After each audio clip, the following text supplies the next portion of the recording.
Donald Trump just took a legal hit of historic proportions. A federal court has ruled that the sweeping tariffs he imposed on nearly every country, claiming a national emergency, were flat out illegal. In a unanimous decision, the United States Court of International Trade permanently blocked Trump's actions, calling them a violation of constitutional powers. This move not only stops those tariffs in their tracks but also reaffirms that the president can't bypass Congress on trade policy, no matter how loud the emergency alarm is sounded.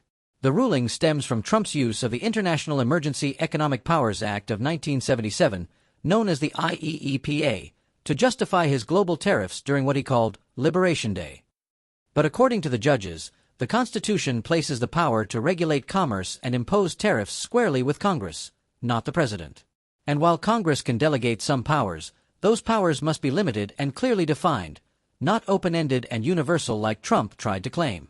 The panel of 3 federal judges issued a per curiam opinion, meaning all judges fully agreed and felt no need to add separate opinions, striking down Trump's use of emergency powers. The opinion was decisive. Trump's tariffs were not authorized by the law, and his so-called national emergency didn't meet the required legal standard. The plaintiffs in the case included small companies like VO Selections Incorporated and Plastic Services and Products Incorporated, along with several U.S. states such as Oregon, Arizona, and Colorado. They argued the tariffs caused direct economic harm and that Trump's emergency claims were unfounded. The court agreed. The judges cited Article 1, Section 8 of the Constitution, which makes clear that only Congress can lay taxes and regulate commerce with foreign nations. The decision explained that while modern government sometimes allows Congress to delegate implementation authority to the president, such delegation must include intelligible principles and be within reasonable limits. Trump's actions lacked both. Historically, tariffs were used to raise revenue, but since the 16th Amendment allowed for income taxes, tariffs have become more about policy, protectionism, and trade negotiations. Over time, Congress created specialized bodies like the U.S. International Trade Commission, ITC, to handle the complexity of global commerce. The ITC maintains the harmonized tariff schedule, which sets legal tariff rates. Congress retains the core power over tariffs and only allows the president to act in clearly defined and narrow ways during legitimate emergencies. The court also examined how Congress, after decades of presidents stretching emergency powers, enacted the IEEPA in 1977 to replace the earlier Broader Trading with the Enemy Act, TWEA.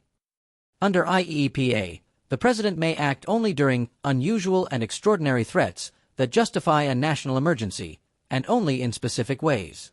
Trump's claim that nearly every country posed a threat was, in the court's view, overreach. Emergency powers can't become a loophole for ignoring constitutional limits. The court noted that in prior cases, like one involving President Nixon's use of tariffs in 1974, courts also ruled that sweeping emergency powers violated constitutional separation of powers. Congress then amended the law to restrict future abuse. When Trump tried to apply the IEEPA to impose retaliatory tariffs worldwide, the judges said he was repeating the same mistakes, only worse.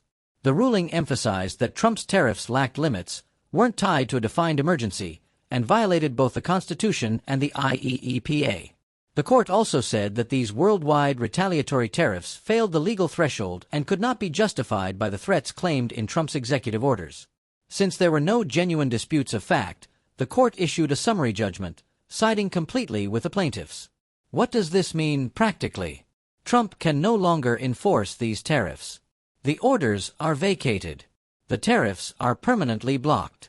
This ruling strikes a major blow not only to Trump's trade legacy but also to any future president who might try to use emergency powers as a workaround to constitutional checks and balances. While Trump is expected to appeal, the legal foundation of this ruling is solid. It affirms that a president's powers are not limitless, even during a claimed emergency. And it marks a big win for those who believe in the rule of law and the Constitution's balance of power.